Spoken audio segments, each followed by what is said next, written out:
Veja no ICL Notícias, segunda edição. O valentão afinou. Donald Trump assina decreto do tarifaço, mas isenta principais produtos que compra do Brasil. Sobrou pro Xandão. Trump alivia nas tarifas, mas impõe sanções fortes ao ministro Alexandre de Moraes. Sem medo de Donald Trump, Lula dá entrevista ao The New York Times e diz que seriedade não exige subserviência. O ICL Notícias, segunda edição, está no ar.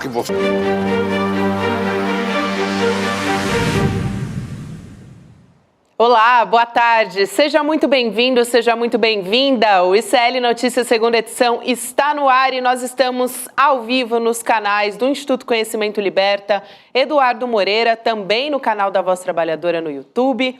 Boa tarde para você que nos ouve pelas ondas do rádio, na Web Rádio São João, no Ceará, e também no Rio Grande do Sul pela Rádio Cultural. Aqui já estamos a postos na nossa mesa redonda em São Paulo, Juliano Medeiros e Chico Sá, para falar sobre tarifaço, Lei Magnitsky e muito mais. Boa tarde para vocês, meninos. Que dia, né, gente? Que dia. Boa tarde. Mas o tarifaço anunciado não veio, né? Quase 700 exceções. Inclusive, meu cajueiro, que produz as castanhas de caju lá do Ceará, está fora da taxa de Vamos 50%. falar sobre isso. Não foi um castigo duro ao Alexandre de Moraes, não deixa de ser uma intromissão pesada no Brasil, no país, né? Coisa que não se vê desde 64, por parte dos mesmos Estados Unidos, mas o tarifaço miou fino ali. Vou entrar nesses aspectos aqui, Chico, já que você puxou, vale muito a pena, para quem está chegando agora, o presidente dos Estados Unidos, Donald Trump, assinou aquele decreto que impõe os 50%, as tarifas de 50% contra os produtos brasileiros, só que, como o Chico Sá já adiantou, tem diversos setores que ficaram de fora do tarifaço. Aliás, daqui a pouquinho, só para adiantar, a gente vai falar também sobre a aplicação de sanções contra o ministro Alexandre de Moraes por meio da Lei Magnitsky. Mas antes disso, vamos dar uma olhada na tabela para quem está nos acompanhando em vídeo, para você que me ouve. Os produtos que ficaram de fora do tarifaço, a gente listou alguns, como o Chico disse, são quase 700. Os principais que a gente pode apontar aqui, que estavam causando grande rebuliço no mercado: a aeronave suco de laranja, fundamental aqui, um dos principais que foram discutidos nas últimas semanas, petróleo, carvão e combustíveis, fertilizantes, castanhas, aço e ferro e subprodutos e minérios também estão na lista. Então a gente estava falando de terras raras, vinha sendo uma discussão muito importante aqui na nossa mesa redonda também, estão de fora do tarifaço, Juliano. Pois é, tem até alguns termos sendo taxados aí nas redes sociais, tarifinho, tarifake, né? Porque no fim das contas, o impacto que se prevê, claro que muitos cálculos vão ser feitos nas próximas horas, próximos dias, mas há uma expectativa de que o impacto sobre a economia brasileira seja menor do que o previsto. São muitos produtos, quase 700 produtos na lista de exceção. Fica dentro da taxação de 50%, ao menos 2 produtos que são importantes na balança comercial brasileira: carne e café. Curiosamente, 2 produtos que no Brasil estão custando caro, né? Exatamente porque tem muita demanda externa, esses produtos vão para fora do Brasil, e há pouca oferta no mercado interno. Pode ser, e há já economistas calculando que um dos efeitos colaterais do tarifake do Trump seja justamente manter esses produtos no mercado interno brasileiro, barateando o seu preço, se é que o Brasil, claro, não consiga outros mercados para esses produtos. Pode ser um segundo efeito colateral positivo, porque o primeiro já é a grande unidade nacional construída em torno da ideia de que o Trump não tem que meter o seu bedelho na política brasileira, né, Chico? Exato, mas tem mais uma semana de negociação, de prazo. Eu até acredito que café, carne, acho que vai cair tudo. Porque qual foi a conta prática que a equipe do Trump fez? A gente precisa disso? Vai causar inflação aqui? A gente fabrica isso? Tem em fartura nos Estados Unidos? Se não tem, se não fabrica lá, se vai causar inflação, zera a tarifa. Então, pode cair até mesmo carne e café, viu, Juliano? Tem muito tempo para negociação. Não acredito mais em nada mais, de mais peso a partir de agora. Porque as negociações, a equipe do Alckmin,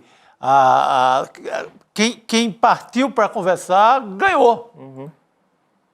Não ficou... Foi importantíssimo o Lula ter mantido um discurso de soberania, como está hoje, inclusive, no New York Times, no jornal da Matriz, o jornal deles lá. Então, foi importantíssimo ter falado firme, não ter ali ido com a voz de colônia, aquela voz fraca de colônia, de que eu vou aceitar tudo. Foi importantíssimo. Se pensar bem, está melhor do que a turma da União Europeia, que pegou 15% para tudo. Sabe, com zerando quase 700 produtos do Brasil, tá bom demais por enquanto.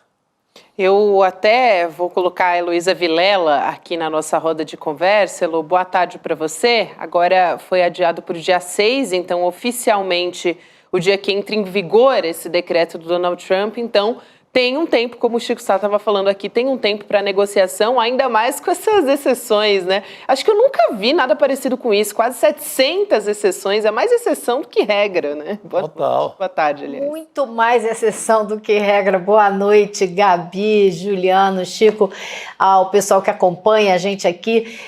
Eu acho que ficou muito claro também que a gente tem aqui duas discussões diferentes que o governo dos Estados Unidos estava tentando misturar numa só. Uma é uma discussão comercial e outra é uma discussão política, porque o que o governo do Trump fez foi abrir uma guerra política declarada contra o Brasil ao tomar essa atitude contra o Alexandre de Moraes, que é totalmente desmedida, que não tem nenhuma razão de ser, baseada na suposta defesa dos direitos humanos, como se ele estivesse infringindo direitos humanos. Se assim fosse, os Estados Unidos não seriam melhores parceiros do governo da Arábia Saudita, já teriam imposto sanções ao regime do Netanyahu há muito tempo. Então, isso é uma historinha para boi dormir, né? Não tem a menor razão de ser, é irracional, mas é meramente política ideológica. E não é à toa que ele menciona até o Paulo Figueiredo na decisão de impor essas sanções contra o Alexandre de Moraes. É abjeto, é de quinta categoria, mas ficou muito claro que é uma discussão, uma briga política na qual ele quer fazer o Brasil se submeter de qualquer maneira, e isso não está em negociação, não tem essa discussão, tanto para o Itamaraty quanto para o Palácio do Planalto. Falei com fontes hoje nos dois lugares. Isso não está em discussão, ponto final. O presidente Lula até saiu de uma reunião hoje, agora, coisa de meia hora, e foi para uma reunião de emergência que ele convocou dos seus ministros para discutir esse tarifaço.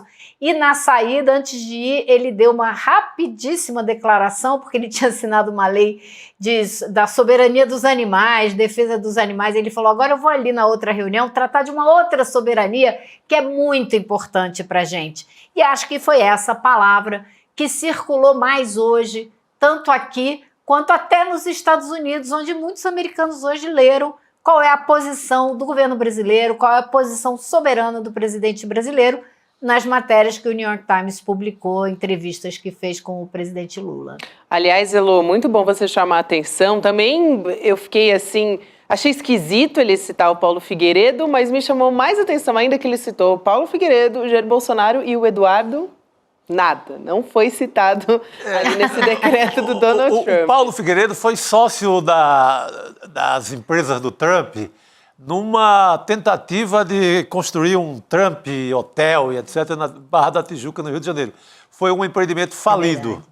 Então ele faz uma homenagem ao ex-sócio falido. Ele fala um residente dos Estados Unidos. Quantos são, né? Pois é. Então foi só uma homenagem, um romantismo ali com o neto do ditador. Nada mais do que isso.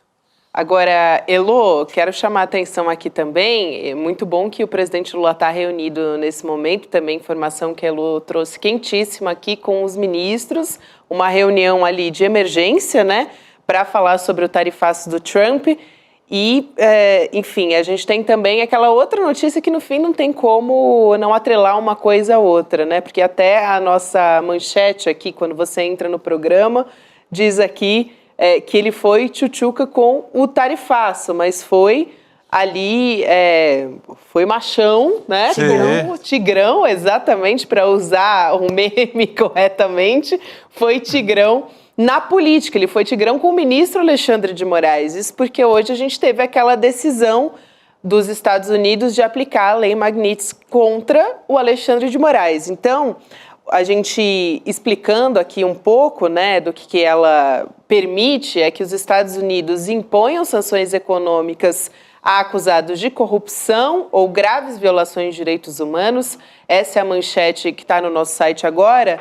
Também chama muito a atenção que essa lista de alvos da Magnitsky no Brasil antes só tinham acusados de terrorismo, de tráfico. Agora o ministro Alexandre de Moraes se junta a essa lista, né, a esses indivíduos, o que é, assim, um absurdo. Mas decisão que foi publicada no site do Departamento do Tesouro dos Estados Unidos, menciona também o nome do ex-presidente Jair Bolsonaro para justificar. O Scott Bessent, né, diz o seguinte: o Moraes é responsável por uma campanha opressiva de censura, detenções arbitrárias que violam os direitos humanos e processos politizados, inclusive contra o ex-presidente Bolsonaro.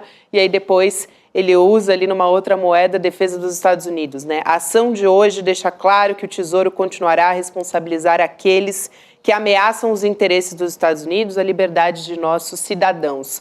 O que, na verdade, mostra uma politização, enfim, muito grande, uma ameaça já aos demais ministros. O próprio Paulo Figueiredo, falando nele, né, Elo, ele fez uma postagem dizendo, olha, se vocês seguirem o Alexandre de Moraes, continuarem seguindo, pode ser que vocês também sofram a mesma sanção. Então é bom vocês mudarem aí a posição. Não é uma chantagem, nada mais que isso.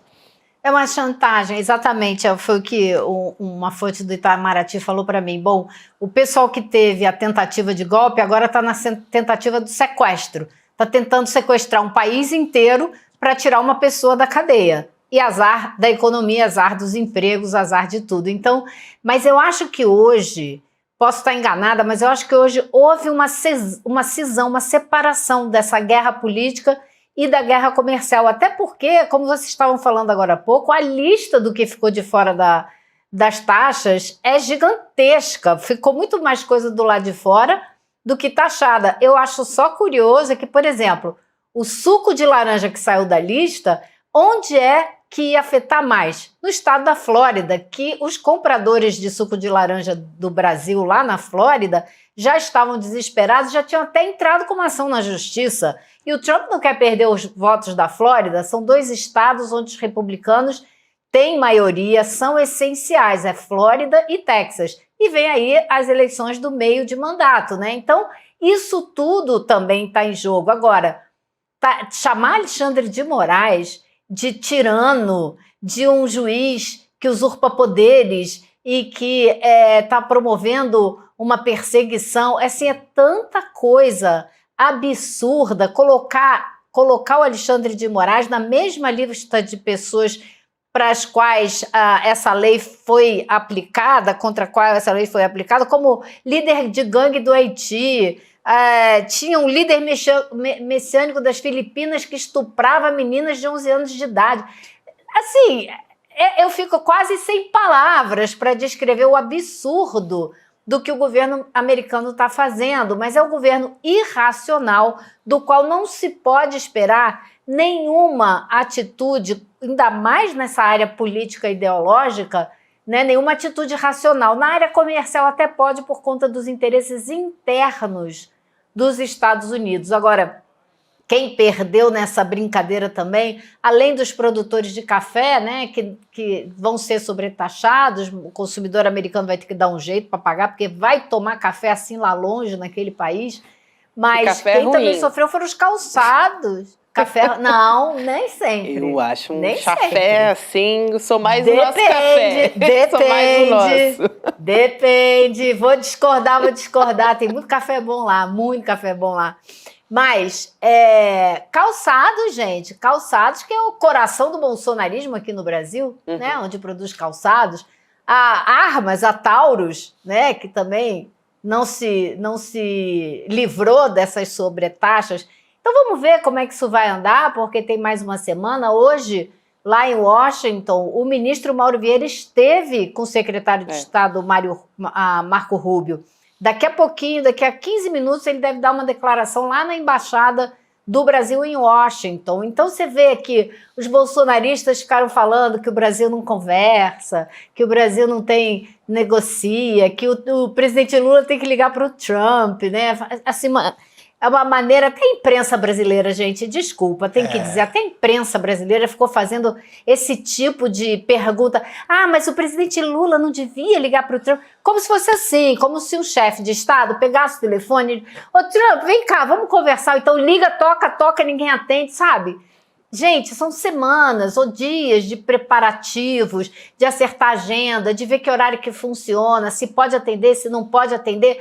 Vamos falar sério, vamos sair dessa coisa rasa de falar das relações diplomáticas como se fosse um oi meu chapa, liga aí, eu te mando um recado. Não é assim que a banda toca, e muito menos com um governo que tem a altivez, que se dá o respeito, que não será tratado como se fosse um moleque da esquina, sabe? Então, devagar com andor, né? Porque não é assim que a banda toca.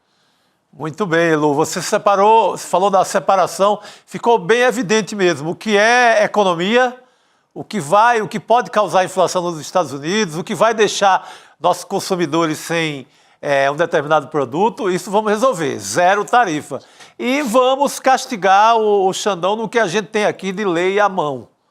É o que tentaram. Aí vamos ver na prática o que o bolsonarismo ganhou em relação à prisão ou não de Jair Bolsonaro, já que o pedido era de anistia.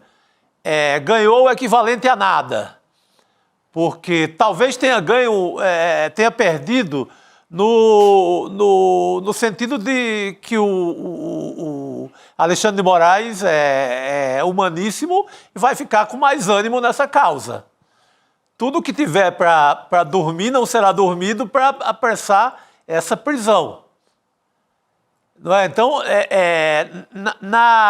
ganho prático do bolsonarismo é 0. Criaram uma confusão medonha, fizeram muita gente que estava desunido há séculos se unir de novo em torno da causa brasileira, da economia do Brasil. Perderam muitos aliados, deixaram muitos aliados no caminho, como do agronegócio, por exemplo. E não diminuíram um dia na pena do Jair Messias Bolsonaro. Se a intenção era diminuir a pena, era anistia a intenção. Forçar uma votação de anistia, fazer com que a justiça brasileira esquecesse todo o processo e decretasse anistia. Não ganharam nesse terreno. O que eles têm agora é um Xandão mais animado para ir para cima e resolver resolver essa fatura do processo o mais rápido possível.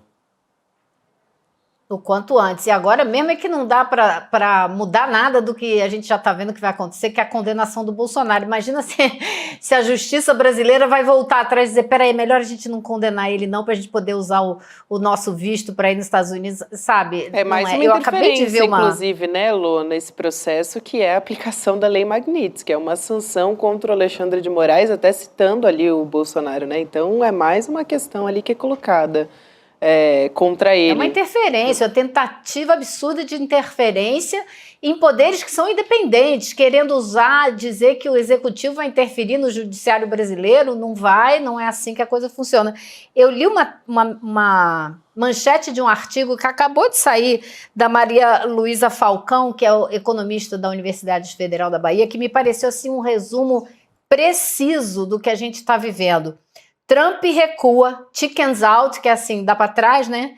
Mas o Brasil segue sob ataque. Então, exatamente isso. Trump recuou na economia, nas medidas, mas o ataque ao Brasil, o ataque à soberania, o ataque político, esse está só começando. Eu ouvi hoje de uma fonte do Itamaraty, isso é uma guerra de longo prazo, vem mais coisa por aí. Então, muita gente acha que essas medidas adotadas contra o Alexandre de Moraes são só mais um degrau numa escada que começou com o visto revogado do Moraes, depois de vários outros ministros da corte, todos nós a gente sabe. Depois agora essas sanções contra o Moraes que podem ser ampliadas ou podem ser ampliadas para pessoas que têm contato com ele, como a gente viu na descrição da lei. Então é mais um degrau que se sobe nessa guerra que é política e que não tem previsão de arrefecer. Tem previsão, sim, de continuar. São 3 anos e meio de governo Trump pela frente, né, Elo? E eles estão construindo uma ideia, uma narrativa de que o Brasil é quase eixo do mal, né? Aquela coisa, que quase uma ditadura. Então, é difícil voltar atrás, né? Uma vez que você chega nesse patamar de agressividade. Então, eu concordo com você, já se fala das sanções ultrapassarem a Praça dos Três Poderes e chegarem ao Palácio do Planalto, né, suspendendo vistos de ministros do governo. Ou seja, me parece que é uma escalada. Agora eu queria que você comentasse com a gente um outro aspecto. A gente comentou ontem aqui, falou da guerra de versões, né, de que há uma guerra de versões, estava instalada na imprensa brasileira ontem, se o Brasil estava fazendo o suficiente ou não, se o Lula estava se movimentando o suficiente ou não, arrogância, prepotência, começou a aparecer esse tipo de bobagem na imprensa. Eu vi a entrevista do ministro Haddad ontem, onde ele é interpelado por uma jornalista, quase que, mas por favor, Lula, ligue para o Trump, por favor, peça arrego. E o Haddad dizendo, não, peraí, querida, não é assim que funciona, exatamente como você descreveu. O presidente só liga para o outro quando metade do caminho já está andado. Você não liga sem saber o que o outro vai te falar do outro lado da linha, né? Mas tem um aspecto sobre a disputa de narrativa de hoje, né?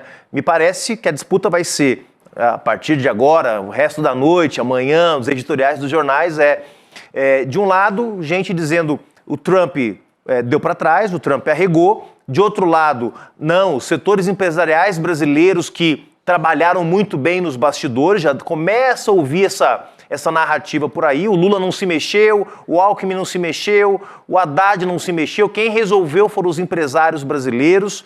Então, tem uma disputa de narrativa a partir de agora também. Quer dizer, e obviamente o governo também vai ter que fazer, dizendo que, olha, o Trump não aguentou a nossa postura altiva, a nossa postura, né, intransigente em relação à defesa da democracia e teve que voltar atrás, ao invés de fazer uma mega taxação sobre a Embraer, sobre a madeira, sobre o petróleo, sobre o suco de laranja, voltou atrás. Essa disputa de narrativa começa imediatamente, né, Elô? Eu acho que o dia começou de uma maneira muito positiva para o governo do presidente Lula, porque começou com a matéria do New York Times, que na verdade gerou 3 matérias diferentes, né? Eles fizeram uma primeira matéria com um título, no segundo título eles vieram com mais força, dizendo que ninguém no mundo está desafiando o presidente Trump como o presidente do Brasil, Lula. Né, deixando clara a posição do governo brasileiro de não aceitar, de não negociar a sua soberania, de nem colocar na mesa a discussão a respeito do processo em curso no judiciário. Isso daí está fora de cogitação. Então isso daí não tem nem conversa. Se você quer conversar sobre isso, vai ficar falando sozinho, porque o governo brasileiro não vai negociar sobre isso. Agora, no fim da tarde, e aí morreram, até uma colega jornalista me ligou hoje e falou, nossa, Elô, eu estava conversando com as pessoas aqui que cobrem, né, que costumam trabalhar no Palácio do Planalto, e morreu a conversa toda que havia ontem no fim do dia. Ai, mas o Lula devia ligar, mas o Lula devia tentar falar, como se o Lula tivesse dado início a essas medidas absurdas, né? Com essa matéria do New York Times, o dia começou totalmente diferente. Essa história morreu. A história do telefonema sumiu. E aí agora, no fim do dia, vieram as medidas. Então existe eu diria uma visão, uma certeza quase, dentro do Palácio do Planalto, de que esse tipo de perseguição que o governo Trump está impondo ao Brasil, pelo menos nesse primeiro momento, é favorável para o Brasil, porque isso só unifica os brasileiros em torno da necessidade de defender o país. Isso isola cada vez mais esses bolsonaristas radicais que ainda têm coragem de defender o Bolsonaro e querendo em troca, né, a destruição da economia brasileira, se for preciso, para tirar o Bolsonaro da cadeia. Esse grupo, gente, é cada vez menor. E eu acho que assim, o espaço deles, tanto dentro do Congresso como dentro da disputa de narrativas na internet, está cada vez menor. A motociata do Trump, do Bolsonaro ontem foi ridícula, né? Foi ridícula. Foi, primeiro, vazia e, segundo, só tinha gente porque ele aproveitou o Motor Week, que é um evento que acontece todo ano aqui, cheio de motoqueiro, então ele aproveitou para tentar fazer e colar ali que estava fazendo um negócio, né? Não foi nada disso. Então eu acho que a gente, como as medidas que foram adotadas, na verdade, foram muito menores, né? Ficaram muito aquém do que se falava e do que se imaginava. Então eu acho que essa visão de que isso une o Brasil vai perdurar mais tempo, porque se essas medidas fossem muito drásticas, os efeitos delas seriam sentidos mais rapidamente, o que poderia tirar fôlego e causar divisão interna. Mas, por enquanto, eu acho que a visão é essa, que isso une o Brasil, inclusive traz setores do centro, da centro-direita, inclusive, em torno do governo e apoiando. Claro que tem sempre aquela tentativa, eu diria até tola, que foi feita de dizer, então o Tarcísio negocia, o Tarcísio vai ligar para negociar. Eu tenho que rir, gente, porque só da cabeça de vento de alguém falar uma coisa dessa, né? Mas então eu acho que por enquanto fica essa vitória da narrativa. Não gosto nem de dizer da narrativa, da posição do governo. O Tarcísio fugiu para o interior, fez a agenda essa semana inteira no interior, com medo de repórteres até no Palácio dos Bandeirantes para não falar sobre esse assunto. Escafedeu-se. Está evitando, né? Agora, eu só queria responder rapidamente aqui uma pergunta da Jordana Luz, como a gente falou que é uma clara interferência essa aplicação da Lei Magnitsky, se não poderia, de repente, a Jordana Luz pergunta, causar uma prisão do Jair Bolsonaro nessa história. E eu rapidamente mandei uma pergunta aqui para o Cacai, advogado criminalista, que está sempre a postos aqui para nos ajudar, e ele gentilmente me respondeu aqui dizendo, olha, eu acredito que não, o Eduardo está exagerando a importância dele nesse processo e eu não penso que essa será a consequência. Aproveitando o Eduardo estar exagerando a importância dele nesse processo, ele foi o primeiro, né, o maior antipatriota do Brasil nesse momento, ele foi o primeiro a comemorar essa taxação e a aplicação dessas sanções também. Então a gente tem esse vídeo, a gente vai trazer aqui agora, vamos nessa. Eu queria aqui agradecer ao presidente Trump, ao secretário de Estado Marco Rubio e a todas as autoridades do Executivo e do Legislativo que se envolveram diretamente nessa tomada de decisão, reconhecendo e tendo a sensibilidade de olhar para o Brasil e entender as diversas violações de direitos humanos em curso. Direitos humanos? O cara que andava com a camiseta do brilhante Ustra, o rei da tortura, torturava mulheres, torturava mulheres, as mães na frente dos seus filhos, sabe? E mais, Chico, direito humano, direito à vida, à vacina, a remédio para enfrentar a pandemia, isso não é direito humano também? Claro. O que eles diziam? Abre economia, deixa todo mundo ficar doente, porque que não pode é ferrar a economia, né? Mas ferrar a economia para tirar um cara da cadeia ou livrar a cara de uma família, isso pode. Então, assim, essa gente não tem a menor coerência. Eu só vou desculpar vocês de terem me obrigado a ver esse vídeo pelo interesse de que a população veja e entenda melhor do que nunca quem é essa turma. É pedagógico. Em nome da pedagogia... É pedagógico.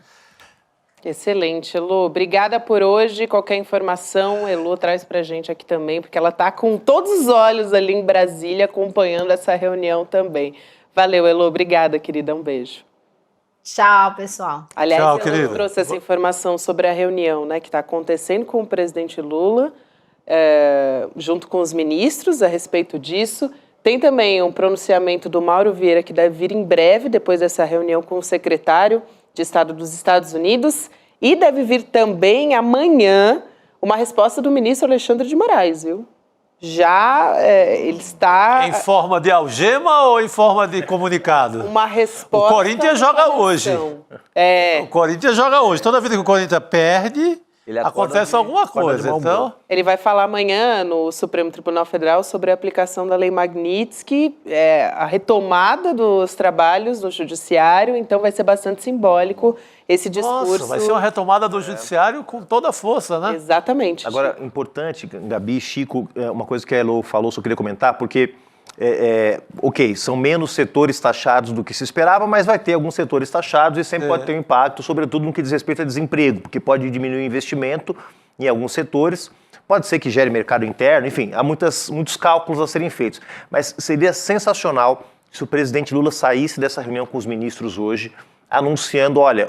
Tá bem, o tarifaço ficou menor do que a gente imaginava, não vai impactar tanto a nossa economia, mas os setores impactados o governo vai matar no peito, vai proteger os empregos. Porque isso que a Elo falou é muito importante, manter a unidade nacional que se criou diante desse ataque. Importante.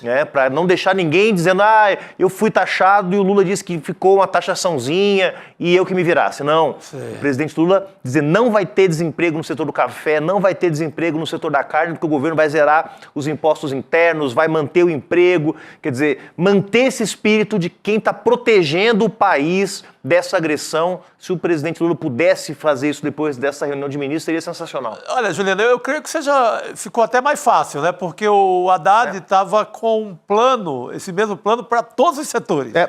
Pensando no desastre de tarifaço de 50%. Agora, ficou mais fácil. Ficaram poucos setores.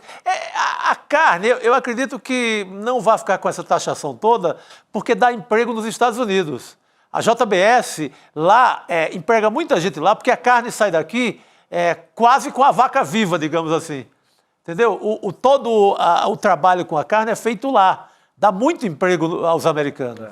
Então, até isso pode cair, você vai ver. Só me corrigindo aqui, que eu falei que amanhã, dia 1º, é sexta-feira, dia 1º. Então, retomada dos trabalhos do Supremo, sexta-feira, dia 1º, mesmo dia que o ministro Alexandre de Moraes deve responder a essa retaliação dos Estados Unidos. Vamos seguir aqui, a gente falou aqui do Supremo Tribunal Federal, vale a pena lembrar que a gente teve condenação dos executores dos atos golpistas do 8 de janeiro. O Bolsonaro, nesse momento, está de tornozeleira eletrônica nesse processo, é réu, investigado nesse caso. E um dos episódios, que é o mais recente agora, que está sendo lançado dos webcomunistas, a Laura Sabino e do Ian Neves, é a explicação de tudo isso, de toda essa história. Então, a gente vai trazer esse trecho agora, a respeito da anistia, é um novo episódio que está sendo lançado, e você acompanha um trechinho do programa a partir de agora. Vamos nessa. Mais de 2 anos depois do Bolsonaro inflar a galera dele para quebrar o pau em Brasília, o Supremo Tribunal Federal finalmente está ouvindo as partes acusadas e caminhando para o julgamento da tentativa de golpe. E o que a gente tem visto desde o início é que o bolsonarismo vem tentando emplacar a narrativa de que eram só as velhinhas e crianças, pessoas desarmadas, que apenas estavam exercendo seu amplo direito de liberdade de expressão irrestrita. Pois é, eles até elegeram algumas figuras entre esses presos para tentar usar de exemplo de pessoas injustamente presas, né? Que a prisão é um grande sofrimento para essas famílias. Deve ser por isso que o Freixo sumiu, né? Ele pode até se aposentar se ele quiser, porque agora os bolsonaristas viraram ativistas pelos direitos de encarcerados no Brasil. Muito bem, então esse é o episódio novo, a gente já abriu na câmera grande, eles nunca me deixam fazer sem suspense surpresas. aqui, é sempre no spoiler. Não deu nem tempo de fazer assim, ó. Não deu tempo. Pode. Aqui tá bom? Tá tudo bem. Legal. Fica à vontade. Eu sou bem espaçosa aqui na mesa. Obrigado, né? eu tô vendo. Você observou, né? Leandro Demora aqui com a gente, então, nessa noite, gente. A gente vai voltar a falar da Lei Magnitsky. Aliás, estávamos falando um pouquinho antes de você chegar que o Alexandre de Moraes vai responder na sexta-feira, na volta dos trabalhos. E tem alguns pontos que a gente queria destacar aqui, viu, Demore, com você, que é o seguinte... tem, claro, uma clara interferência do Donald Trump na justiça brasileira, né, com foco em defender a anistia, ele cita o Jair Bolsonaro e tal. Então, a gente preparou uma tela aqui para mostrar os pontos principais do que é essa lei, afinal de contas. Foi uma coisa que a gente passou ali no começo do programa, mas a gente vai colocar aqui na tela agora, então a nossa equipe já pode colocar. Enquanto isso, eu também vou ler para quem está só nos ouvindo, pelo rádio. Vamos colocar o que é a Lei Magnitsky, agora temos aqui na tela, isso aí. Lei dos Estados Unidos que autoriza o governo a impor sanções contra estrangeiros, pessoa física ou empresa, critérios de punição, violação de direitos humanos ou corrupção, sanções previstas, bloqueio de bens, ativos nos Estados Unidos são congelados, proibição de entrada nos Estados Unidos, o que já, inclusive, uma outra sanção do governo dos Estados Unidos já previa contra não só Alexandre de Moraes, mas também outros ministros da primeira turma, revogação de vistos já emitidos. Então, aqui para a gente deixar um pouquinho mais claro, né, do que diz respeito à Lei Magnitsky, Demori. Gabi, de certo modo já era esperado, né? Muita gente já falava sobre isso e tal. A gente tem uma dificuldade, Chico, de navegar entre realidade e bravatas, né? Porque a gente foi contaminado pelo vício de só mais 72 horas, né? Sim. Então, muitas dessas coisas vinham sendo faladas lá pelo Paulo Figueiredo e essa galera toda, e você nunca sabe se não é, se é só bravata, se o cara tá chutando, se tem alguma negociação ou não. Essa Lei Magnitsky é uma coisa que já se falava. Hoje à tarde, eu fiquei um pouco triste porque a minha apuração caiu, né? Porque o Trump resolveu antecipar as tarifas. Eu ia trazer tudo aqui. O que eu vou fazer agora? Ficar fazendo o que aqui?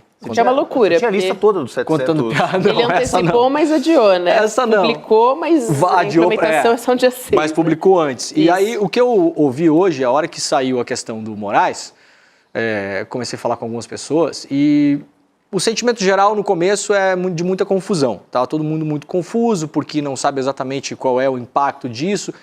De certo modo, o Juliano é um cara que vive a política, né? É um impacto pessoal na vida do ministro, mas é um impacto de imagem para o país, porque você, em tese, claro que a gente tem que dar um desconto, que é o Trump, e muita gente faz esse desconto, falando, não, cara, um doido, um maluco, faz o que quer.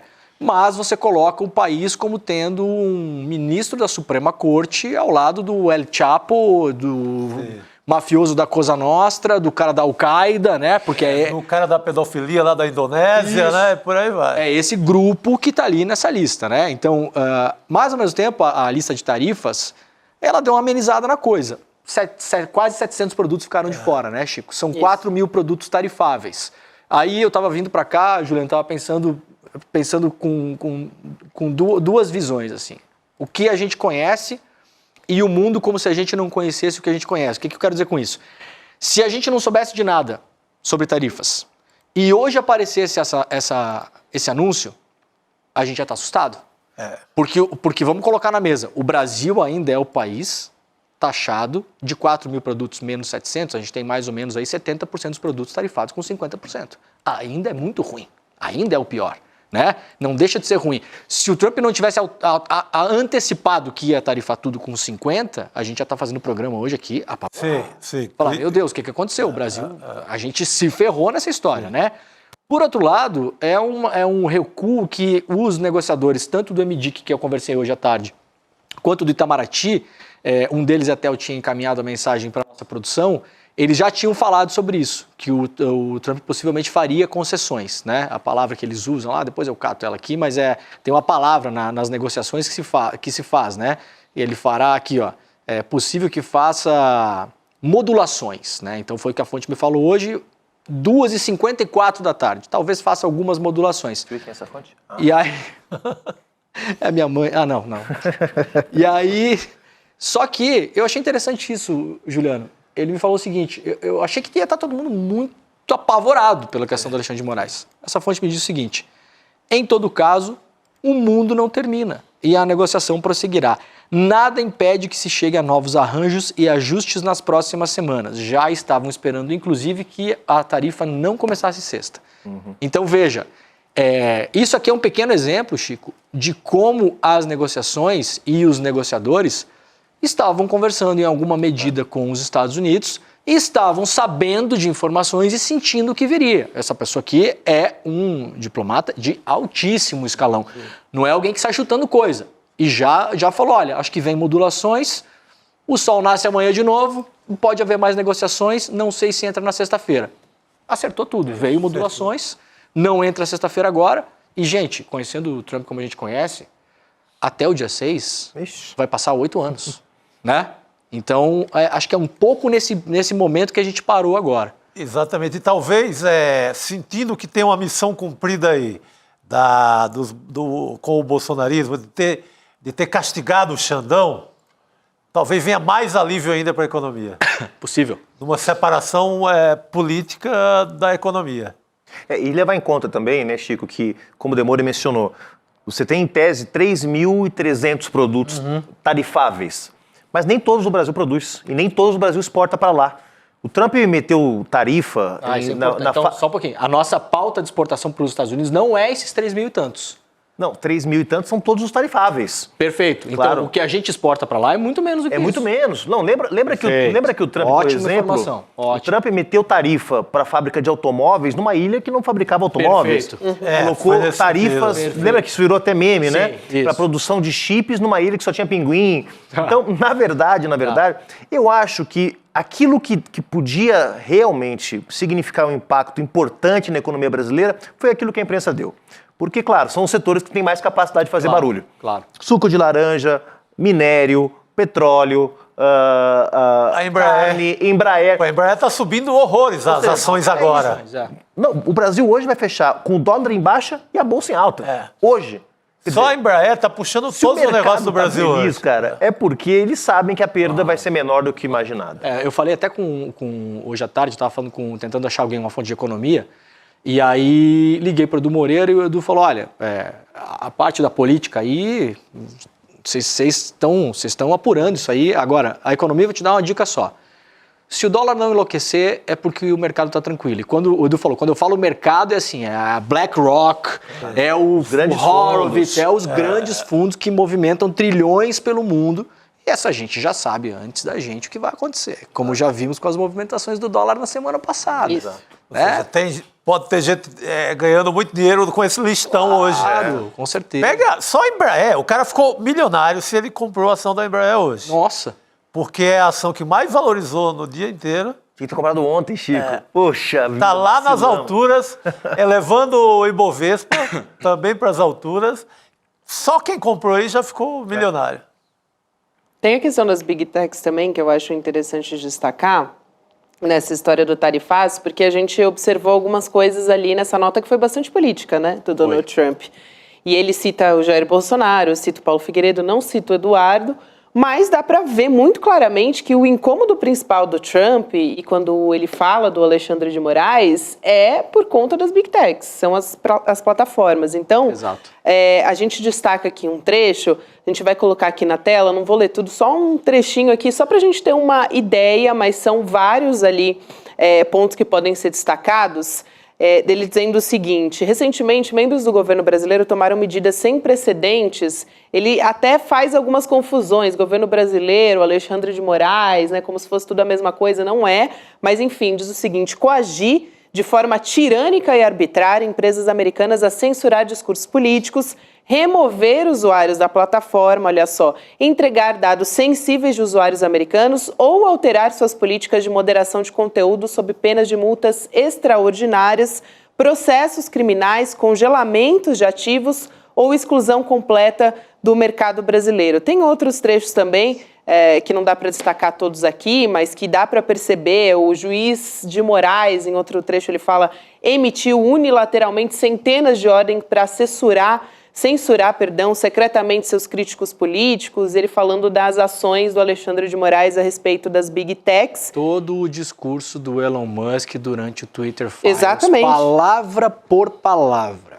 Censurar secretamente são as ordens emitidas pelo TSE, que não são Quando você fala censurar secretamente, parece que você tem um tribunal escondido num porão que está imprimindo numa impressora HP dos anos 90, aquela matricial. Puxando o cabo de um provedor. Isso, e mandando por um esbirro, assim. Então, veja, é uma questão de léxico. A maneira como as palavras que você escolhe e a maneira como você coloca as palavras no texto.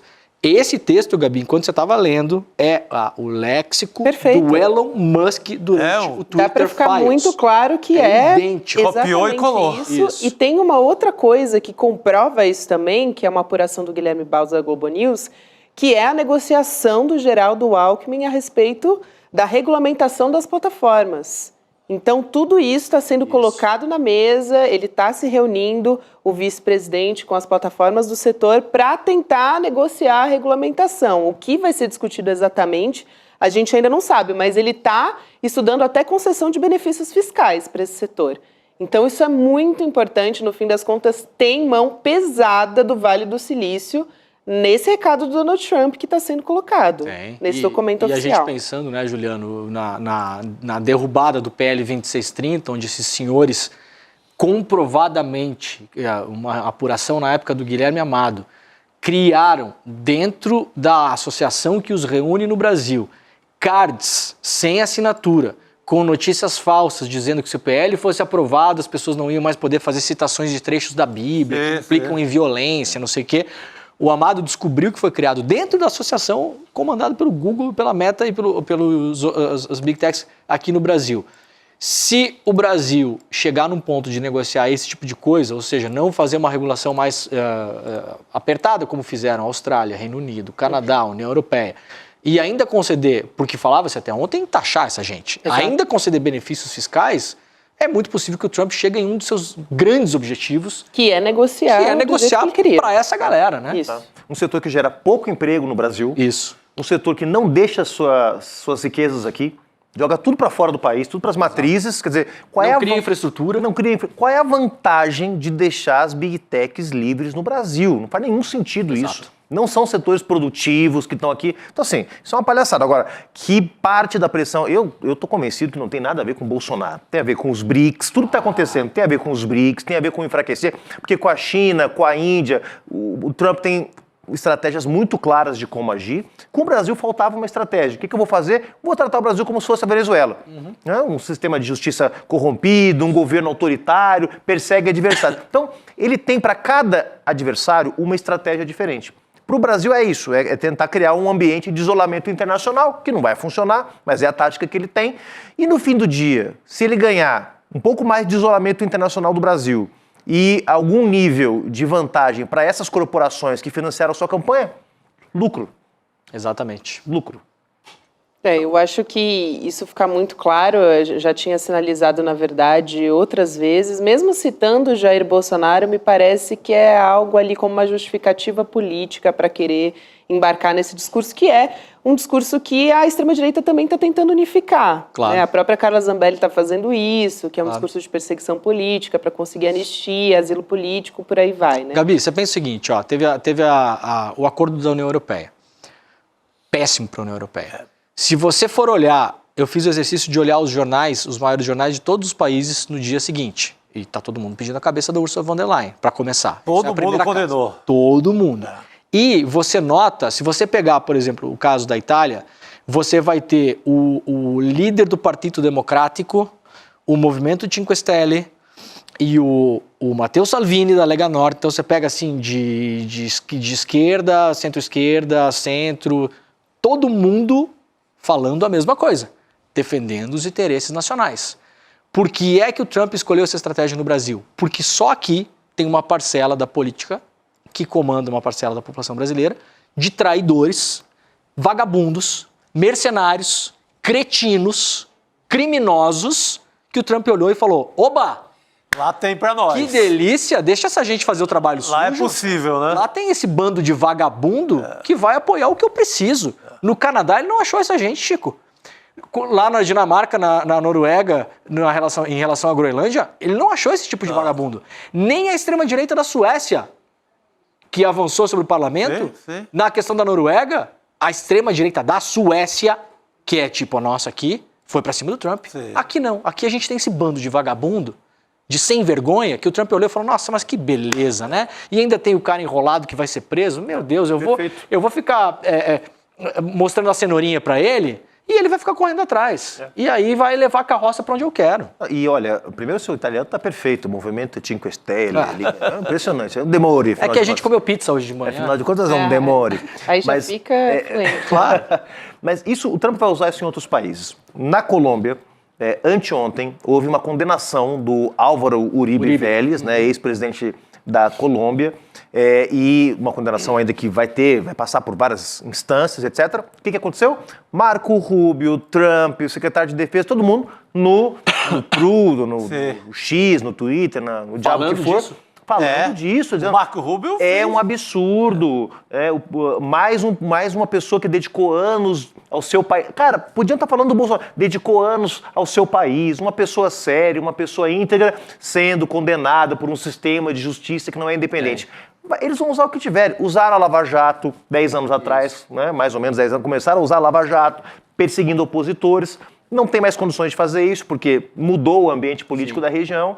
Vão usar sanções econômicas e a narrativa de que somos todos uns bárbaros antidemocráticos, desde que governados por partidos de esquerda ou centro-esquerda. Essa é a tática deles a partir de agora. Agora, o ambiente político da Colômbia tem grupos como o bolsonarismo que vão apoiar o Trump internamente? Vai achar gente lá? Claro, porque ele defende o Uribe. Quando ele defende o Uribe, ele mobiliza todo o uribismo, claro. que é 30% da política colombiana. E esse é no ano eleitoral, né? Agora tem as primárias no final do ano, eleição em maio do ano que vem. Então vai pegar todo esse caldo. Já é agenda eleitoral. Por que não faz isso no Chile? Por que não faz isso no Uruguai? Está fazendo nos 2 países que tem eleição ano que vem. Perfeito. São os únicos 2 países que tem eleição ano que vem, Brasil e Colômbia, onde a esquerda pode vencer. No Chile, mais provável é a vitória da extrema-direita, então não preciso me meter no Chile.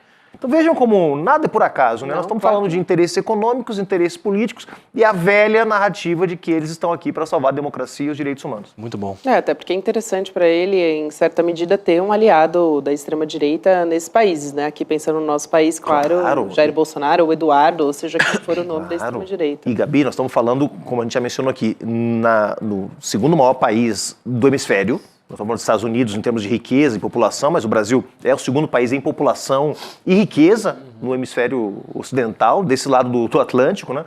E estamos falando, no caso da Colômbia, de um país de 50 milhões de habitantes, que tem ouro, que tem petróleo, quer dizer, ele não foi, é um Panamá, né? Não, exatamente, não foi mexer com Belize, com Honduras, ele está mexendo com os 2 maiores países do hemisfério sul, né? Deste lado da banda ocidental. Né? Então, é Brasil e Colômbia. Aliás, eu estava me lembrando aqui, me recordando que tem uma ameaça do Paulo Figueiredo e até da própria nota do Donald Trump, assim, nas entrelinhas, de que se os demais ministros não aderirem ao que os Estados Unidos estão querendo, eles também vão sancionar os demais ministros. E isso eu não estou falando aqui da questão dos vistos. Essa foi uma outra sanção anterior. A gente está falando da Lei Magnitsky, que aqui pode atingir outros ministros também.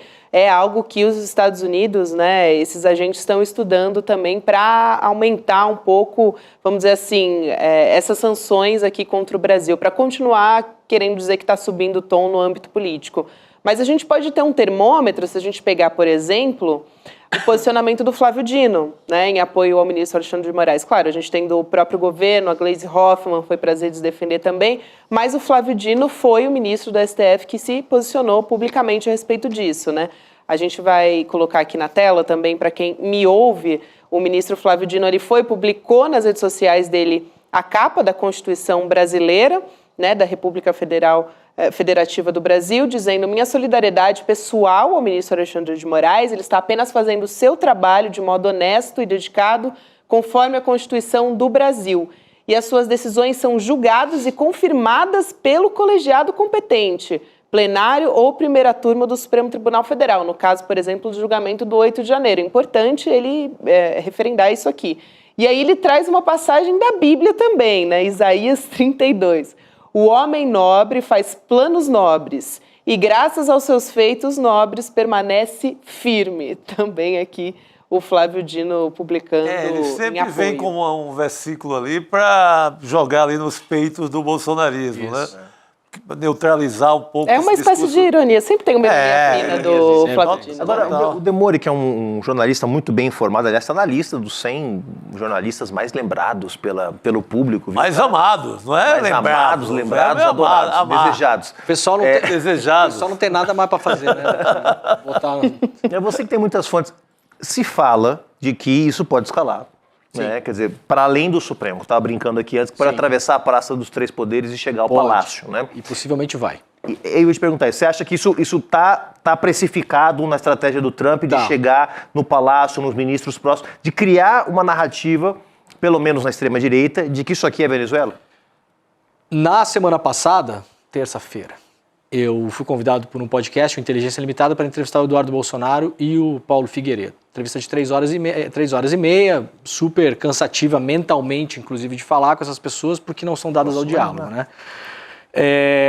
Não dá para comprar tudo que essa gente fala, mas o Figueiredo falou que já existe uma lista pronta, e essa lista não se restringe só ao Supremo. É uma lista que abrange várias pessoas da sociedade. Depois da entrevista, conversei com algumas pessoas. Hoje conversei com uma outra pessoa que está muito por dentro das negociações lá, nessas retaliações políticas. E a pessoa me disse o seguinte, existe uma lista já pronta, é questão deles irem escalando e escolhendo. Essa fonte até me disse, Juliano, vai ser cada vez mais difícil alguém se atirar na frente do ônibus do Xandão, porque o objetivo é esse, é constranger. E o objetivo final é não só Supremo, me falaram de alguns nomes, por exemplo, Lindbergh, Gleisi, seriam alvos preferenciais se fosse atravessar a praça, ministros do governo Lula, a Gleisi seria uma delas, Lindbergh seria outro, ministros parlamentares do governo Lula e sociedade civil, inclusive informação que a gente conseguiu obter hoje à tarde, para que todo mundo também fique ligado no que está acontecendo. Sim. Imprensa independente, progressista do Brasil, toda está sendo monitorada. É muito possível, e claro que é um risco desnecessário que ninguém gostaria de correr, mas é muito possível que a coisa do jeito que ela está hoje, por exemplo, se algum de nós aqui, que passa o dia inteiro falando sobre isso, e a gente obviamente não está alinhado com o Donald Trump, tentasse entrar nos Estados Unidos, muito possivelmente seríamos barrados hoje. Já está nesse ponto de escalada. Sim, acredito piamente. É isso, e a Magnitsky vai sendo usada para quê? Para pressionar. A ideia central é enfraquecer o governo, obviamente, colocar o Brasil lá fora com essa imagem de par internacional, pensar nas eleições do ano que vem e dar combustível para impeachment do Alexandre de Moraes. E isso é uma ideia final. Então, a ideia é moer a reputação do ministro, daqui até 1 ano e meio, 2 anos e meio, e moendo a reputação dele, de modo que, vejam, André Mendonça, o Fux e o Cássio não falaram nada. Mantiveram os vistos e ficaram quietos. Você já calou 3 no Supremo. O Fux já calibrou, inclusive, né? Isso. Ele se posicionou depois das sanções. Exatamente, mas você já calou 3. Se você coloca mais uma Magnitsky em cima do Barroso, em cima do Gilmar, em cima do Dino, atravessa a praça, pega o Lindbergh, pega a Gleisi, que está do lado do Lula, as pessoas, você conhece como é a política, naturalmente as pessoas começam a se jogar menos na frente do ônibus do Alexandre. Né? Então o objetivo final é esse, essa lista é impossível que ela não exista, digamos assim. Claro. Né? Os caras já estão planificando A, B, C, D até o Z. Bate muito com o que o historiador, o professor James Green, esteve aqui com a gente. Ele falou, a partir de agora, até a eleição, no mínimo, está instalado esse clima.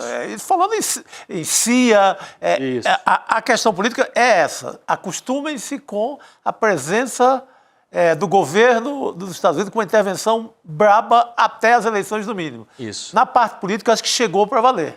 Não sai mais. Isso é lista, é proibição, vão tentar intervir de todas as maneiras. Eu acho que até o período eleitoral. E o resto é negociação. Pode importar coco, não pode? Vai taxar quanto? Hoje o Trump voltou a ameaçar a Rússia com 100%. A Índia, 25%. Se ela não acabar, a guerra até dia 8 de agosto. Isso. Então, isso vai ser também, é uma rotina, será uma rotina. E, aliás, Chico, muito bem lembrado o tema da Rússia, porque é uma outra ameaça sobre o Brasil. Sim. Que o Brasil vende. A Viana falou sobre isso, senador. Né? A gente tem essa fala, a gente pode colocar aqui na tela, vou pedir para a nossa produção pescar aqui do nosso roteiro, justamente porque aquela comissão de senadores brasileiros que foi até os Estados Unidos tentando também entrar nessa negociação, alerta o senador Carlos Viana a respeito disso. Ele diz o seguinte, há outra crise pior que pode nos atingir em 90 dias. Olha só, Juliano, o que você está falando. Tanto republicanos quanto democratas foram firmes em dizer que eles irão aprovar uma lei que vai criar sanções automáticas para todos os países que negociam com a Rússia. E não será um decreto do presidente da República como tarifaço. Então é exatamente isso que você estava... Mas tem que pagar para ver, porque aí nós estamos falando de Arábia Saudita, que negocia com a Rússia. Nós estamos falando só do Brasil, não. Estamos falando de... Tirando os países europeus, China, tirando os países europeus, pessoal, está todo mundo negociando com a Rússia. Quem não está negociando com a Rússia é o Canadá, Estados Unidos e a Europa Ocidental. Mas compram de países que compram da Rússia. Claro. Todo mundo estão comprando do Uzbequistão, do Tadjiquistão. Vende para uma Shell Company e depois compra e leva para lá. Exatamente. Então, na verdade, isso, quer dizer, é um cúmulo do absurdo. Nós estamos falando aqui de uma espécie de bloqueio. Assim como foi feito o bloqueio a Cuba nos anos 60, nós estamos falando de um bloqueio à Rússia. E aos BRICS por consequência. As tarifas de 25% que o Trump anunciou hoje em cima da Índia, o motivo central é que a Índia compra Russian Oil. Então, a Rússia, ela se torna o pária dos BRICS e aí vai começar a ser usada. Você é amigo do cara, então aqui você não entra. Assim como você a China aqui, né? Claro, mas o objetivo é atingir os BRICS, atingir a China. Isso. Se você enfraquece todo mundo e fala... Por exemplo, o Brasil tinha avaliado uma lista, a gente não sabe a resposta do Brasil em relação ao tarifaço ainda. O Brasil avaliou uma lista de possíveis contra-ataques ou retaliações. E nessa lista pode estar, por exemplo, quebra de patentes. O Brasil hoje, se não tiver o... Lembram do IFA? Durante ingrediente farmacêutico ativo, né? Que usar para fazer a vacina da Covid, não sei o quê. O Brasil hoje não tem condição de produzir um antibiótico sem IFA importado. A nossa indústria de medicamentos no Brasil é muito fraca, tecnologicamente muito subdesenvolvida. Qual é a grande questão? A maior parte do IFA do mundo é produzido na China e na Índia. Os Estados Unidos são muito dependentes do IFA da Índia. Então, ali eles têm que pisar um pouco diferente. Mas veja que a tarifa foi de 25 já. Vou te dizer outra coisa. O Brasil hoje, Chico, estava com o João Paulo Rodrigues do MST mais cedo. O Brasil não tem hoje nenhuma semente de milho sem patente internacional. Isso. Todo milho produzido no Brasil, Monsanto, ele brota uma vez, ele é geneticamente modificado para brotar uma vez e no ano seguinte o agricultor tem que ir lá na Singenta, na Bunge, na Cargill comprar milho de novo. Se o Brasil quebra essa patente, isso significa um salto em relação à nossa soberania alimentar extraordinário. Exato. Então tem algumas dessas medidas... Para o SUS também, viu? Medicamento para o SUS.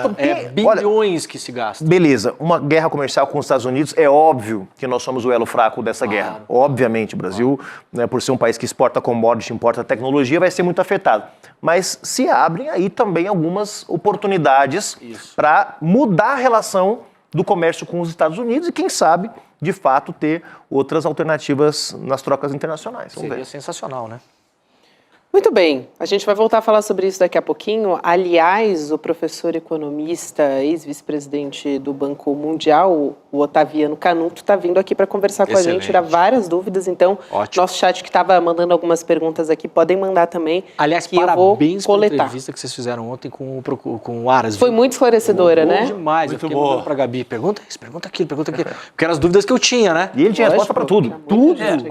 Impressionante. O cara tinha tido cliente na mesma situação, né? A gente não treta. sabia. O cara acabou de fazer defender tese de doutorado nessa questão. Isso. Então, demos sorte. Então, você perguntou como é que falava tornozeleira eletrônica italiano. Sabia tudo. Qual era o ponto do macarrão. Cara, o cara sabia tudo. Tudo. Então, esperem essa próxima entrevista, que se não for no mesmo nível, depois a gente vai conversar. Aliás, vou aproveitar a sua presença aqui, porque essa semana, além da boa entrevista que a gente fez, a gente chegou aos 5 mil cadeiras, vamos dizer assim, do ICL Eterno. Isso. Né? Graças a isso, aliás, hoje de manhã estreamos a nossa parceria com a Telesur.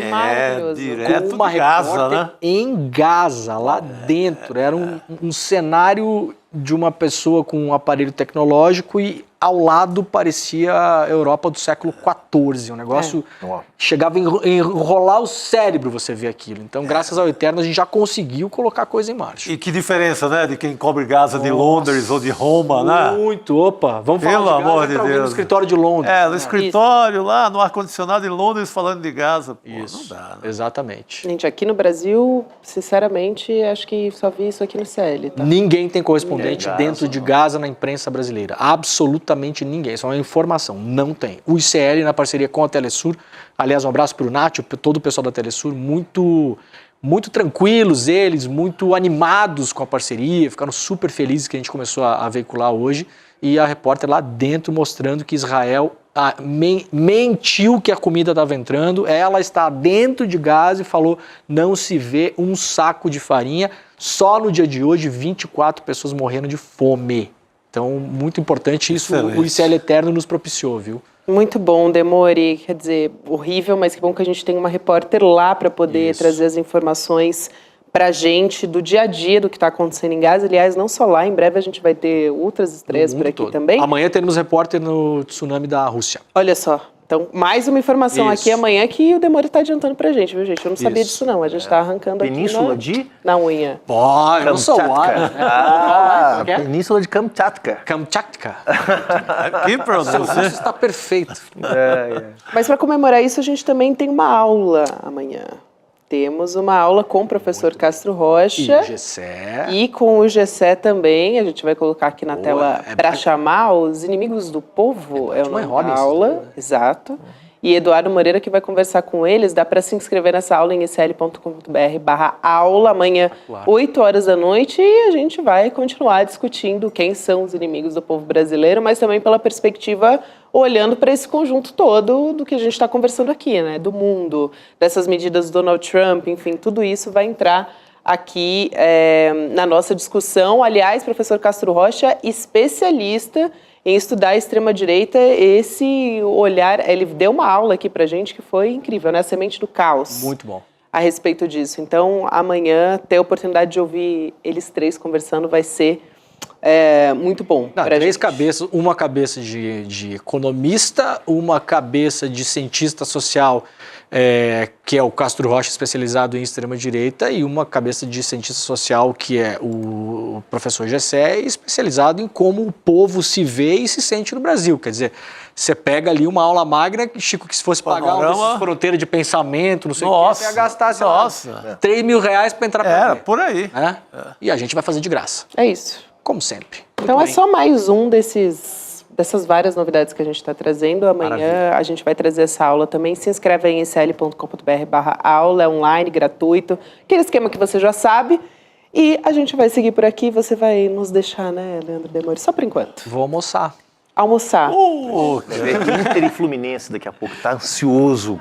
Olha, não procurem na internet. O único time gaúcho. Internacional escândalo. O único time gaúcho. Escândalo do vestiário. Não procurem nenhum. As pessoas e nem procurem também CBF e Polícia Federal. Escândalo de hoje. Não procurem. Não procurem. Estou pedindo para não fazer isso. Liberando então você, meu querido. Volte sempre. A gente vai continuar conversando sobre o tarifaço. Aqui também a gente vai voltar a falar, porque dependendo do ponto de vista, como disse o Juliano, virou tarifinha. Tarifake. Pessoas. A gente vai entender aqui. Vamos colocar na tela mais uma vez alguns dos principais produtos que ficaram de fora. Então, a gente já falou no começo do programa, agora a gente vai esmiuçar com o especialista produtos que ficaram de fora do tarifaço. A gente coloca aqui na tela aeronave, suco de laranja, claro, esses são só alguns, tá, gente? A lista é de quase 700 produtos. Petróleo, carvão e combustíveis, fertilizantes, castanhas, aço e ferro e subprodutos e minérios também. O nosso convidado, já adiantei aqui também para a nossa audiência, é o economista e ex-vice-presidente do Banco Mundial, Otaviano Canuto. Então já dou boa noite aqui para o professor. Obrigada por aceitar nosso convite. Boa noite para vocês. E que baita responsabilidade, quer dizer, tiveram uma ótima entrevista ontem e amanhã tem uma super aula. Eu estou aqui interessado.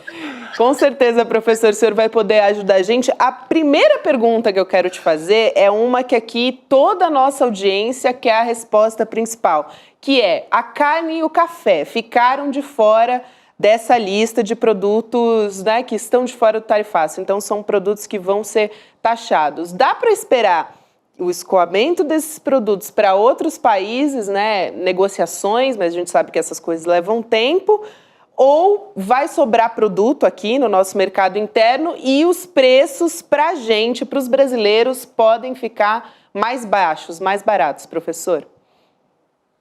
É claro que a diversificação do destino de exportações sempre é algo que pode ocorrer em qualquer momento no tempo. O problema é se as exportações hoje de carne não são maiores para esses outros mercados, porque existem limites para isso. mesmo os chineses, eles estão, digamos assim, substituindo o mercado norte-americano por outros mercados, mas para fazer isso eles têm que oferecer subsídio, eles têm que aceitar preços menores. Então não é uma solução perfeita. Eu estaria um pouco pessimista quanto a esses dois casos aí, porque tem um padrão claríssimo na lista dos isentos, né? E eu, mais ou menos aqui fazendo um cálculo, olhando aqui o Excel, bem por cima, essas isenções elas vão corresponder mais ou menos a algo em torno de 45% do valor das exportações atuais do Brasil, o que é uma proporção considerável, né? Mas não é uma seleção fortuita. Eu moro aqui nos Estados Unidos há 21 anos. Tudo que é viagem que eu faço de percurso médio, né, ou baixo de avião, eu vou lá checar e o avião é da Embraer.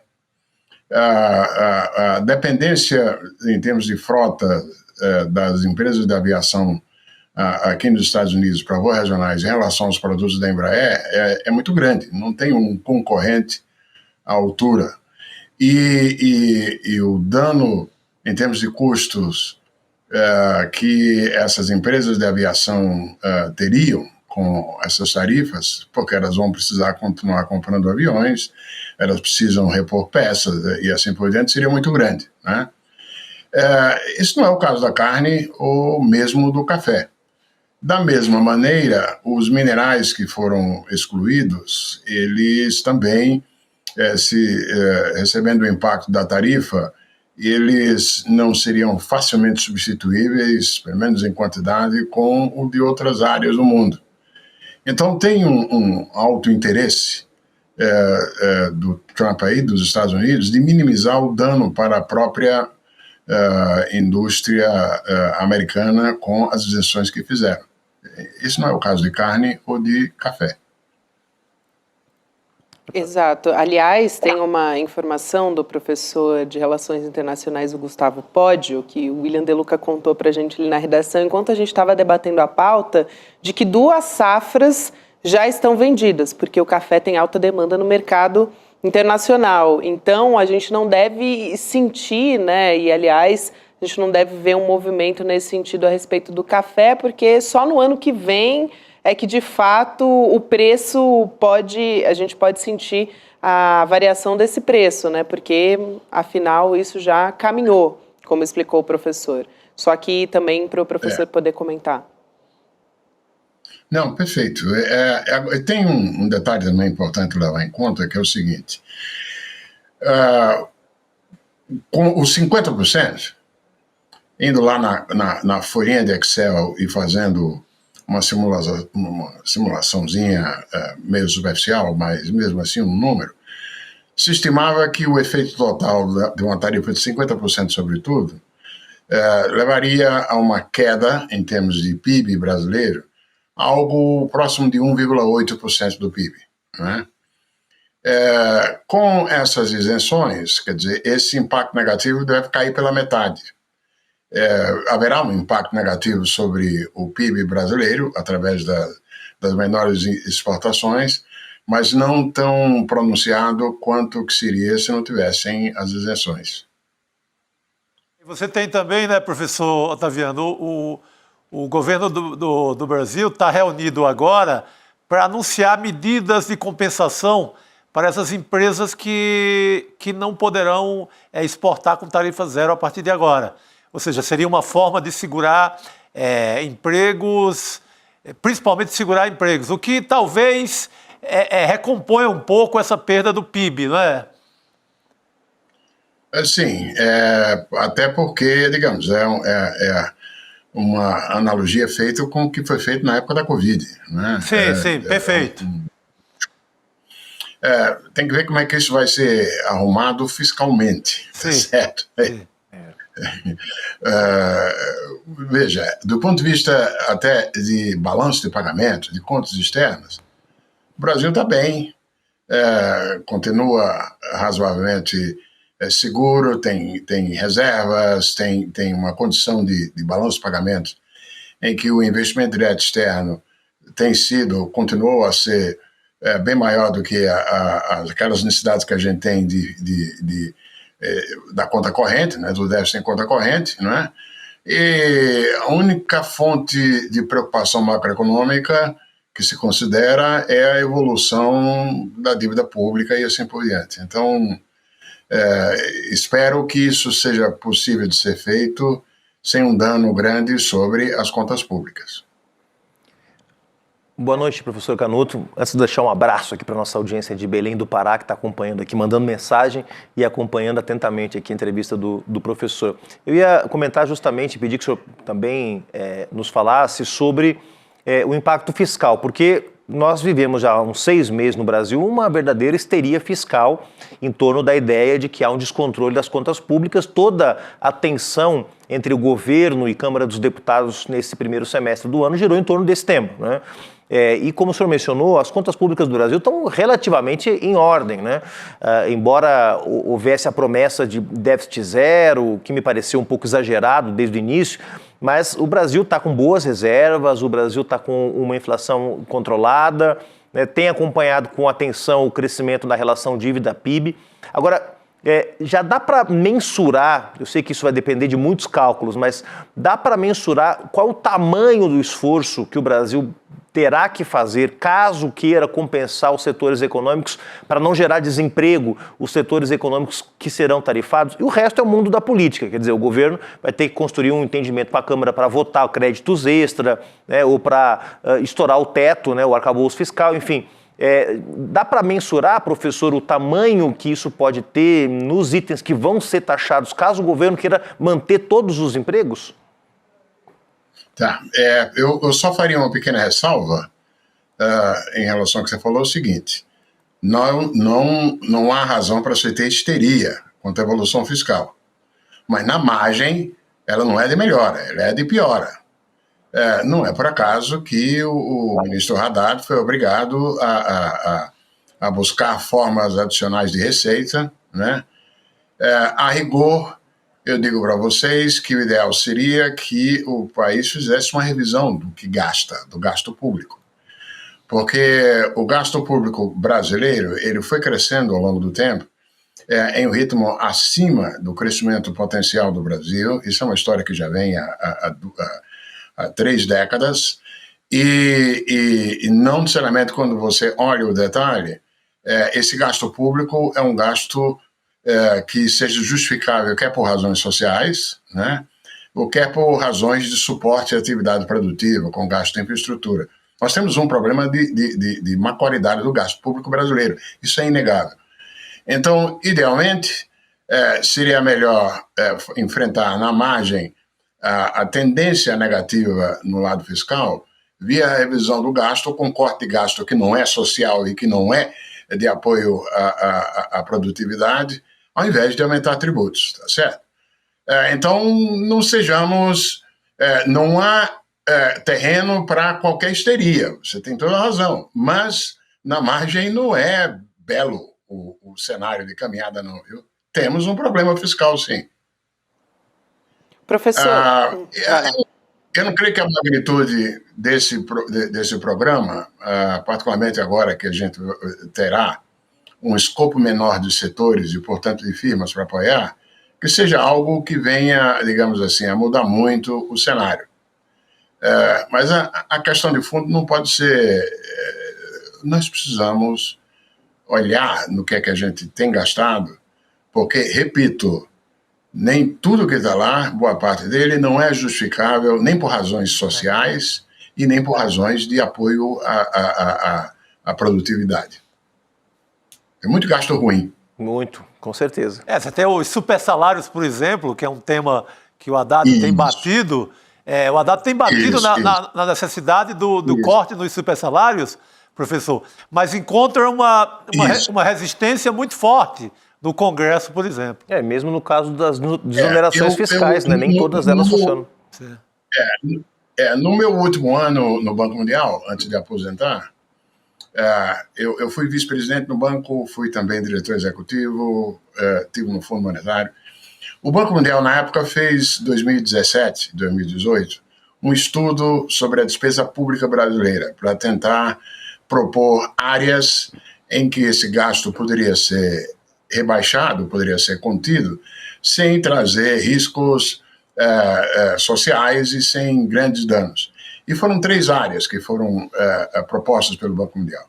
Uma delas, a nossa Previdência, particularmente para a parcela da sociedade que recebe benefícios da Previdência muito acima daquilo que seria um padrão equivalente, não só das contribuições das próprias pessoas, mas também em relação a outras partes do mundo. Eu me lembro que em 2017, antes da reforma, o Brasil estava gastando como proporção do PIB com aposentadorias a mesma proporção do PIB que países como o Japão e a Suécia. Com a diferença de que o Japão e a Suécia têm população acima de 65 anos, que é o dobro da nossa. Então, tem uma... Pois bem, Previdência foi feita uma reforma, essa reforma já foi um pouco desfeita. Uma outra área puxada pelo Banco Mundial foi justamente os supersalários.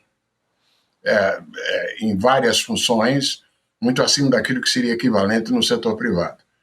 E a outra área proposta pelo Banco Mundial de revisão foi a tributária. E a tributária, nós, pelo menos, fizemos uma reforma, tá certo? Mas essa reforma vai ser implementada muito lentamente, muito gradualmente, e correndo os riscos das jabuticabas da vida aí. A gente tem que rever muitas isenções tributárias, isenções fiscais que nós damos. E na época lá minha no banco, a estimativa era algo em torno de 4,5% do PIB. E eu já vi estimativas recentes que a coisa anda pela casa dos 6%. E essas isenções tributárias não dão um retorno em termos de produtividade que justifiquem. Então, eu acho que esse caminho aí, essa senda, é a que tem que ser perseguida. Professor, eu acabei de consultar um dado aqui, porque estão saindo várias atualizações, né? Mas sobre a isenção de tarifas do Trump, né? De quanto abrange das exportações brasileiras. Então, acabou de sair essa informação, esse cálculo, na verdade, por parte da Câmara Americana de Comércio para o Brasil. Esses itens protegidos dessa nova tarifa do Trump estão representando quase 18,5 bilhões de dólares em exportações do Brasil para os Estados Unidos em 2024, né? É um valor que corresponde a quase 45%, 43,4% do total dos 42 bilhões exportados, né, do Brasil para os Estados Unidos, quase metade. Então, isso também eu queria... A minha conta aqui no Excel estava correta. A minha continha aqui no Excel estava razoável. Bem próximo. Muito bom. Exato, professor. Esse equilíbrio aqui, né, dos efeitos do tarifaço. A gente temia ontem. Quase metade, então, portanto, que atenua, né? Mas um cenário, como o professor está dizendo, em relação a ontem, fomos dormir com o apocalipse debaixo do travesseiro. E foi um alívio já, né? Você tem na conta aí, no Excel, você já tem um tremendo alívio para o que se anunciava, né, professor? Foi assim que o Trump fez com o Reino Unido. O primeiro-ministro do Reino Unido, depois do acordo, o primeiro dessa fase agora, quando fez o acordo, um assessor, ou alguém, um jornalista, futucou dizendo, mas o primeiro-ministro, nós estamos com uma tarifa bem mais alta do que a que tínhamos e concedemos coisas e assim por diante. E o primeiro-ministro inglês respondeu, nós estamos melhores do que ontem. De certa maneira, também tem sido o argumento da alemã, da presidenta da União Europeia, e assim por diante. Isso tem sido... Uma vez eu vi o Trump, na época do primeiro mandato dele, comparar guerra comercial com luta de boxe. Aí ele disse, não, luta de boxe, os dois lados levam pancada. Agora ganha aquele lado que aguenta mais pancadas e que aplicar pancada mais forte no outro. E é mais ou menos essa lógica que ele vem perseguindo nessas negociações. Triste, vai ter implicações no médio prazo para os próprios Estados Unidos, mas a rigor, o fato é de que no curto prazo a dor disso não vai ser sentido ainda tanto pelo americano comum. A gente vai ter, mesmo com as tarifas na média dos Estados Unidos chegando a 17%, 18%, que tende a ser mais ou menos para onde tende a ir, o nível de preços aqui nos Estados Unidos deve subir algo em torno de 2%, mas não inflação, um aumento de 2%, e que vai pegar principalmente o pessoal de baixo da pirâmide de renda. Mas agora tem os outros lados da economia americana que continuam bem. O diabo da tecnologia, isso compensam parcialmente o efeito danoso das tarifas sobre a própria economia americana. O número do PIB de hoje foi bem ilustrativo disso. Eu recebi aqui, Gabi, professor Chico, uma informação de que, de alguém que tem relação com o setor, de que já há setores da nossa exportação cafeeira que tem 5 anos de produção negociada já. Ou seja, já tem para a China, Estados Unidos e outros destinos, os próximos 5 anos já estão comercializados a preço fixo, né? Então, justamente por conta dessa alta demanda internacional que a gente conversava. Exato. Importante. Eu queria trazer uma outra questão, que é a seguinte, né? A gente teve o anúncio, a publicação desse decreto oficial por parte da Casa Branca, mas a medida foi adiada, a implementação seria no dia 1º, agora ficou para o dia 6, portanto, para a semana que vem. Agora, tem uma questão aí que deve ser colocada, professor, se o Brasil avaliar retalhar os Estados Unidos, porque é bem expresso, aqui a gente até separou esse trecho do decreto, a gente vai colocar aqui na tela para ler, para quem só nos escuta, também você que me assiste pode acompanhar aqui pela nossa tela, que diz o seguinte, esse trecho do decreto do Donald Trump: caso o governo do Brasil tome medidas de retaliação contra os Estados Unidos em resposta a essa ação, modificarei esta ordem para garantir a eficácia das medidas aqui ordenadas. Por exemplo, se o governo do Brasil retalhar, aumentando as tarifas sobre as exportações dos Estados Unidos, aumentarei a alíquota ad valorem estabelecida nessa ordem em um valor correspondente. Portanto, esse decreto pode ser derrubado a depender da resposta do Brasil. Mas levando em consideração o histórico de negociação do nosso Itamaraty e também do estilo de governo Lula, não dá para esperar que seja uma resposta agressiva, né, professora? Ainda mais levando em consideração que a gente recebeu algo muito menor do que a gente estava prospectando do ponto de vista da economia, né? Isso tem que ser levado em conta porque, veja, tem também uma diferença importante, é que o que a gente importa dos Estados Unidos tem peso importante para a indústria brasileira. Vocês conversaram alguns exemplos aí. Então, o dano doméstico de tornar mais caras essas importações dos Estados Unidos, que não são substituíveis facilmente por de outros países, tem uma pancada doméstica também. Então, é preciso levar em conta isso para além dos riscos de escalamento. A gente viu escalamento no caso dos Estados Unidos e China, tá certo? Com a diferença de que a China já tinha usado como arma no primeiro Trump e usou de novo agora, toda vez que tem conversa de acirramento de guerra entre Estados Unidos e China, os chineses vão lá e põem lá as terras raras e os minerais críticos, tá certo? Dos quais toda a indústria digital depende, né?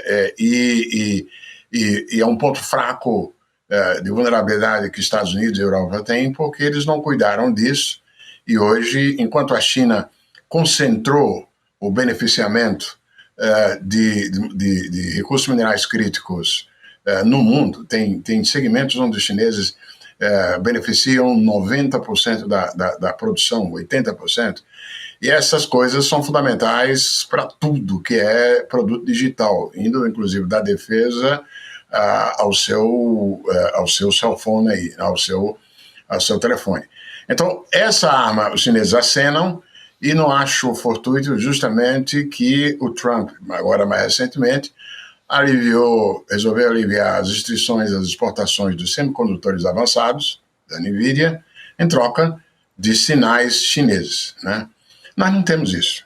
Então, evidentemente que os motivos que estiveram subjacentes ao atirar esses produtos da punição tarifária agora é porque eles gostam, eles precisam, mas não ao ponto de terras raras e minerais raros. Então tem que pensar 2 vezes no dano auto-infligido por botar tarifas. Vocês antes discutiram um caminho que talvez fosse um dos poucos, digamos assim, que o Brasil poderia ter caso quisesse dar uma retaliação, que é mexer nos direitos de propriedade, né? Não necessariamente pelas razões que vocês apontaram, porque é o seguinte, tudo bem, você mexe com direito de propriedade, então você pode usar, como fizeram por um bom tempo os chineses sem pagar, mas isso só é solução para problemas no futuro se você construir as capacidades alternativas locais, né? O que não seria o caso no futuro imediato. E nem adianta também imaginar que o Brasil vai ser uma economia autossuficiente, que não precisa utilizar tecnologia de fora. Os chineses chegaram onde chegaram e vêm chegando, todos os países do Sul, todos os casos de êxito, e nós no passado. Não foi negando e recusando a tecnologia do exterior, foi combinando a tecnologia tornada disponível pela população com o esforço de criação de capacidades domésticas. Nessa criação de capacidades domésticas, nós somos bons em algumas áreas, a Embraer é uma exceção, na agricultura é uma outra exceção, no petróleo nós fizemos bem porque a Petrobras criou capacidades tecnológicas próprias de pesquisa e muito bem, mas no resto nós temos... Bom, VEG é uma boa exceção também, mas no resto...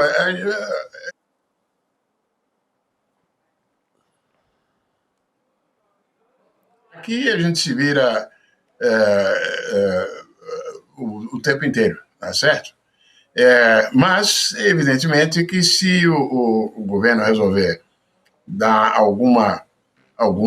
tomar o risco de escalar esse processo, evidentemente que proteção à propriedade intelectual pode ser um caminho. Está previsto, inclusive, em lei, né? Claro. Professor, quero muito agradecer a sua presença aqui, o Otaviano Canuto, que é economista, ex-vice-presidente também do Banco Mundial. Um abraço e até uma próxima oportunidade. Muito obrigada. Perfeito. E já que vocês falaram em Fluminense, eu vou terminar dizendo vai Corinthians. Estou de acordo, professor. Muito bem, professor. Professor, e uma notícia para o senhor, Sergipe, o seu estado, não foi muito atingido. Não pegou laranja, não pegou petróleo, então pode ficar tranquilo. Pois é. Um abraço.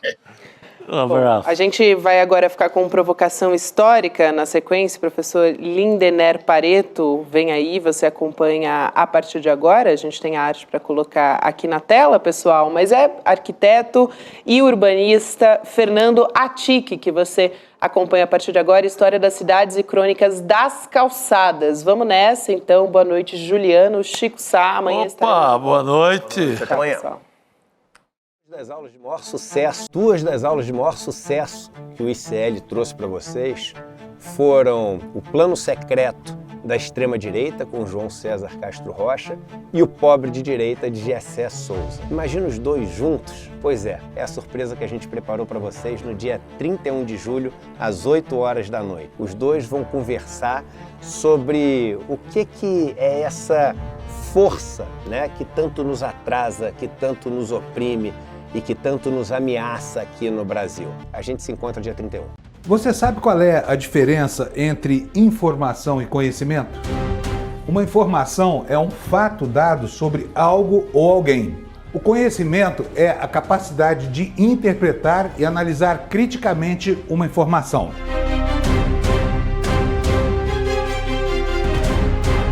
Todas as manhãs, o Desperta ICL analisa os principais fatos do Brasil e do mundo para que você comece o dia muito bem informado e cheio de conhecimento para entender o que está por trás das notícias. Não perca! Desperta ICL todos os dias de segunda a sexta às 7 horas da manhã.